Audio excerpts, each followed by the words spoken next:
সালে সরকার পরিবর্তনের পর রাজ্যে ধর্মীয় এবং সাংস্কৃতিক বাতাবরণের পরিস্থিতি তৈরি হয়েছে। সরকার মুক্ত মঞ্চ করে দিয়েছে। শিল্পীদের পারফরমেন্সের ক্ষেত্রে জাত, ধর্ম, রাজনীতি দেখা হয় না। শিল্পীদের প্রতিভা এবং মেধার বিকাশের প্ল্যাটফর্ম রয়েছে। সবাই সবার ধর্ম সংস্কৃতিকে রক্ষা করতে পারেন। কথাগুলো বলেছেন আগরতলা পুর নিগমের মেয়র দীপক মজুমদার। মঙ্গল কাব্য এবং পুঁথি পাঁচালী পাঠ উৎসব শুরু হয়েছে বনকুমারী নাট মন্দিরে। মঙ্গলবার এর উদ্বোধনী অনুষ্ঠানে এ কথাগুলো বলেন তিনি। দুদিনব্যাপী চলবে এই উৎসব। উদ্বোধনী অনুষ্ঠানে এছাড়াও ছিলেন পশ্চিম ত্রিপুরা জেলা পরিষদের ভারপ্রাপ্ত সভাধিপতি বিশ্বজিৎ শীল, পুর নিগমের ডেপুটি মেয়র সহ অন্যান্যরা। বক্তাদের প্রত্যেকেই সংস্কৃতি চর্চার গুরুত্ব নিয়ে আলোচনা করেন।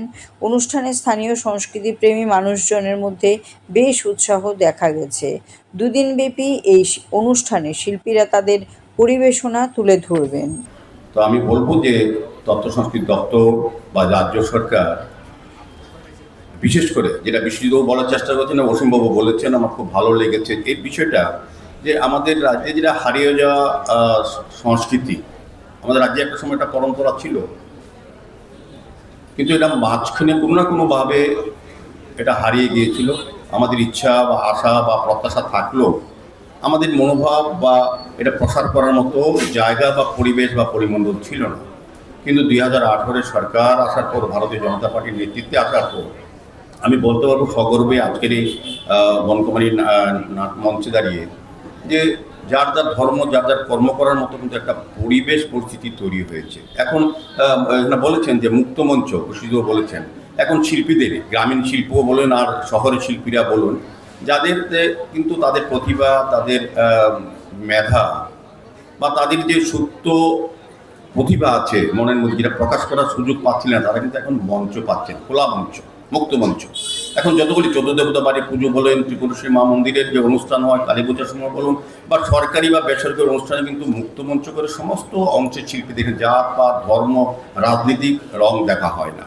এটা একটা ভালো জায়গা, যে কারণে এখন আমাদের সরকারের তরফ থেকে এই সনাতনী ধর্মের যে অনুষ্ঠানগুলি, বিশেষ করে মঙ্গলকাব্য, পুঁথি পাঁচালী, যেটা অত্যন্ত প্রয়োজন, যারা মা বোনেরা এখানে করেছেন তারা আগে থেকেই করে এসছেন, হয়তো এখন সুযোগ পাওয়াতে বেশি ভালোভাবে মনের আনন্দে তাদের করতে পারছেন বা করবেন আগামী দিনে।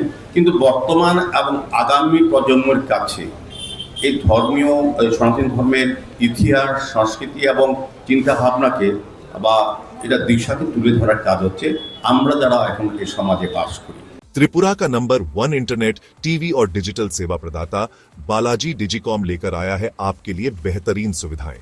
Super fast internet, smart IPTV, OTT और केबल टीवी, अब सब कुछ एक ही जगह पर।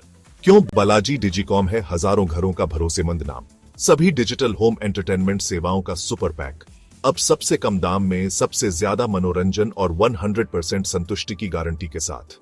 850 प्लस किलोमीटर का मजबूत optical fibre network, free installation और उसी दिन सेवा शुरू, dedicated local support, multi level escalation system के साथ शिकायतों का सबसे तेज समाधान। देखें स्थानीय न्यूज और मनोरंजन के हिसाब से अनोखा भंडार। बालाजी डिजिकॉम अब सिर्फ घर के लिए नहीं, व्यवसाय के लिए भी। High speed dedicated internet, static IP, priority technical support और साथ में व्यवसाय प्रमोशन की अनेक सुविधाएं। त्रिपुरा में जन्मा, त्रिपुरा के लिए बना आपका डिजिटल पड़ोसी बालाजी डिजिकॉम के साथ शुरू करें डिजिटल जीवन का नया अध्याय, वो भी सबसे कम कीमत की गारंटी के साथ।